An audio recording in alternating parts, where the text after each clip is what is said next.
Imagine this for a second. You're walking through a really busy street in the Philippines, maybe Manila, Cebu, the sounds, the energy, and then you see them, young kids, really young, some just 5 or 6 years old, dodging traffic or just standing there on a crowded corner, hands out.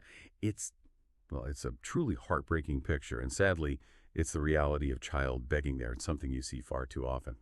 So today we're doing a deep dive into this. It's a really pervasive and incredibly complex issue. We've gone through a whole lot of material, articles, reports, research to kind of give you a shortcut to understanding it. We want to look at how widespread it is, the dangers these kids face, what the authorities are doing, how effective that rule is, and importantly, what a path forward might actually look like. Our goal here is to really peel back the layers, get beyond just the surface image. Yeah, and it's so easy, isn't it, to just see that and think, okay, poverty. And look, economic hardship is absolutely a huge driver, no question. But what the sources we looked at consistently show is, well, it's a much more tangled web than just that. It's not just about pure desperation. You've got organized crime involved, real challenges with enforcing laws, and often these critical gaps in social support. It's, Yeah. yeah, complex landscape. And the scale you mentioned, it's genuinely alarming. We're not talking about isolated cases. The sources really highlight just how widespread child begging is, Yeah. especially in the big urban centers, like you said, Manila, Cebu. Just getting your head around how common it is gives you a sense of the sheer size of the challenge. Right. And to put some numbers on that, the Philippine Statistics Authority, they report that 18.1% of the population, that's out of nearly 110 million people, live below the poverty line. That level of economic hardship, well, it pushes families into really desperate situations. Sometimes the kids become the main breadwinners, Yeah. begging just to survive, to keep the family afloat. It's tragic. So it goes beyond that immediate lack of money then. Because a lot of these children, they're from rural areas or maybe really poor city communities. Their struggles are deeper than just needing cash for today, right? It's like a cycle. Exactly. They get caught in this devastating cycle because they often lack fundamental access to things like education, basic social services. And when those doors are closed, begging can feel like the only option left. It effectively traps them there on the streets. Which brings up a really tough question. Is it always just families in dire straits? Or is there something else going on? That's where it gets particularly chilling, actually. The research points to this often hidden, more sinister side, organized begging syndicates. These aren't just loose groups, they are actual criminal networks. They actively target and exploit vulnerable kids. They coerce them, they often take almost all the money they make and subject them to even more abuse. It's not an exaggeration to call it a form of modern child trafficking. Wow. And that criminal layer, it just complicates every single attempt to help, to intervene. And just think about the daily reality for these kids on the street. It sounds incredibly dangerous. Oh, absolutely perilous. I mean, navigating busy roads, dodging vehicles, constantly risking accidents. Can you even picture a 5-year-old trying to weave through that kind of city traffic? Yeah. It's just horrifying to contemplate. And beyond the immediate physical risk, the health dangers are huge. They often don't have enough food, proper shelter, definitely no medical care, so they're incredibly vulnerable to getting sick, getting injured. And that's just the physical side. What about the inside, the emotional impact? That's arguably even more severe. The sources really stress the deep emotional damage. These children are dealing with intense shame, constant fear, this sort of overwhelming feeling of hopelessness. It's an environment that doesn't just steal their childhood, it actively hinders their development at a critical age. They should be learning, playing, just being kids. Instead, it leaves these deep scars, often for life. Which brings us back to that darker element you mentioned, the organized crime aspect. Yeah, their grip is chilling. And I read something. Reports about these groups not just exploiting kids, but using QR codes for digital payments. That feels like a very modern, disturbing twist. It is. That detail really highlights how these syndicates adapt, doesn't it? It sort of anonymizes the transaction, makes it harder to track the money, harder to identify the exploiters. It's essentially a form of modern slavery using tech. Yeah. And it makes intervening, well, incredibly difficult because that immediate cash handover isn't happening in plain sight anymore. So, given how serious this is, what is the government response? Are there laws in place? Yes, definitely. The Philippine government has taken steps mainly through legislation. There's Republic Act No. 7610. It's often called the Special Protection of Children Against Abuse, Exploitation, and Discrimination Act. It specifically prohibits child begging and sets out penalties for anyone who forces a child to beg.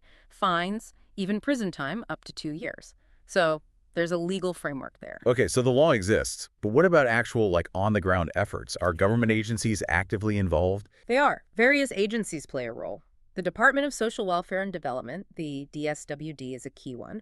They're involved in rescuing kids, providing immediate things like shelter, food, and also rehabilitation programs. Then you have the National Anti-Poverty Commission, NOPC. They've been active in warning about the syndicates and specifically pointing out that QR code issue we talked about. There have also been specific crackdowns by law enforcement, plus broader programs aiming at the root causes, things like financial aid for families, livelihood training, trying to prevent kids ending up on the streets in the first place. And it's usually not just the government working on issues like this. Yeah. Right? NGOs often play a big part. Absolutely critical. NGOs are vital partners here. You have organizations like UNICEF, Plan International, the Chameleon Association. They're doing tireless work on the front lines. Their focus is often on rehabilitation, creating safe spaces, providing education, which is so crucial, and sometimes vocational training too. And honestly, the success stories, when you hear about a child moving from the street back into school, it's incredibly inspiring. It shows it is possible with the right support. That all sounds positive, the laws, the agencies, the NGOs. But when you step back and look at the big picture, how effective is it all, really? Is it making a dent?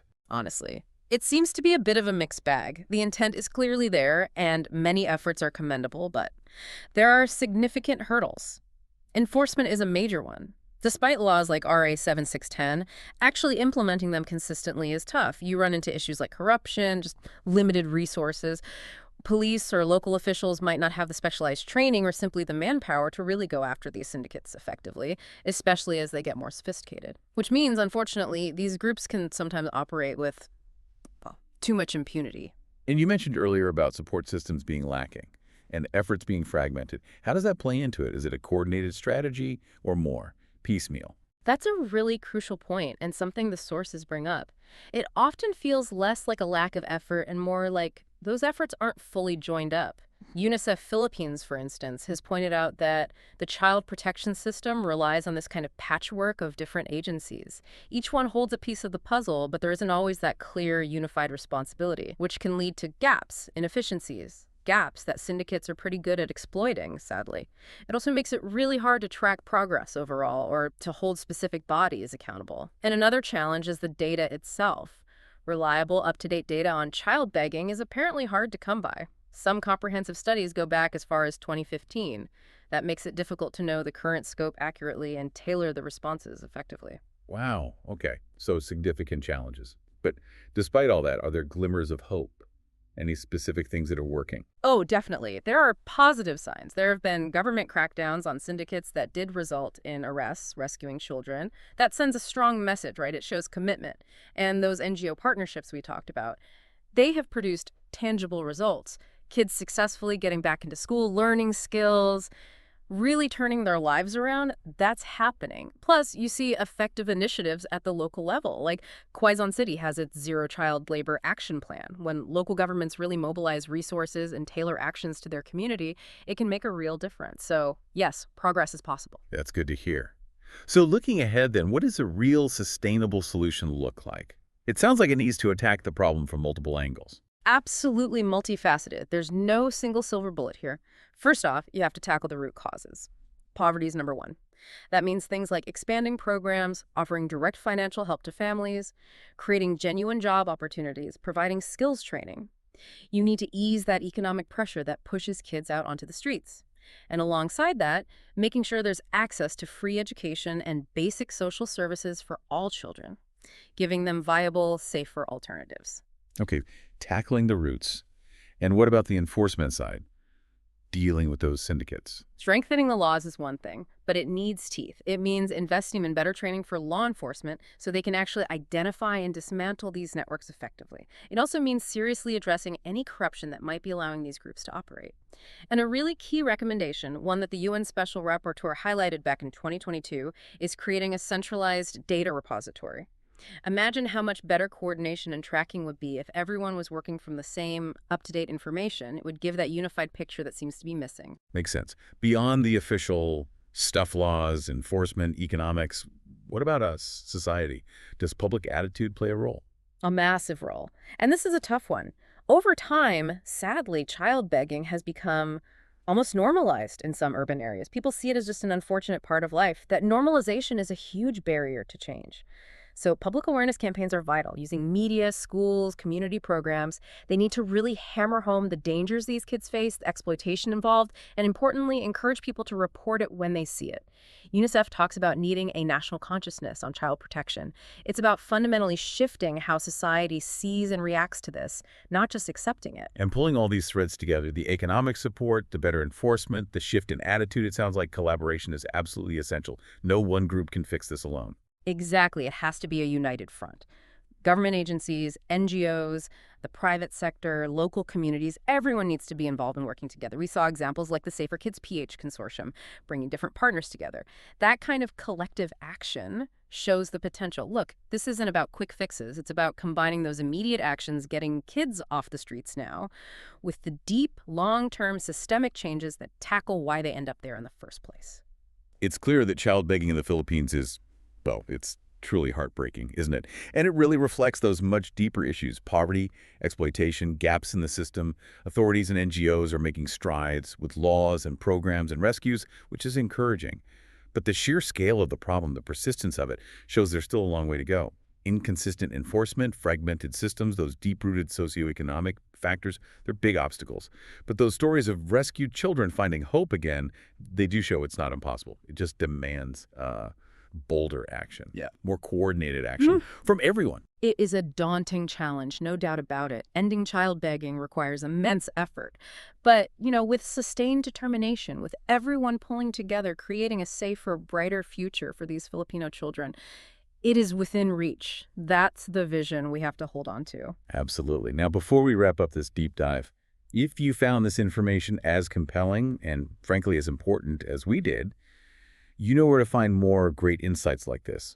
Mind Expansion Daily. And hey, if you haven't already, please do take just a second to like and subscribe to Mind Expansion Daily. It genuinely helps us reach more curious minds like yours. We'd also really love to hear what you think. This is such a complex topic. Do you agree with our summary? Disagree? Maybe you have a different perspective. Let us know in the comments. We really want to hear from you. And one last thing, to help us connect with our listeners all around the globe, could you tell us where you're listening from? Just drop your city or country in the comments. It helps us feel connected to our worldwide community. Thanks so much for tuning in.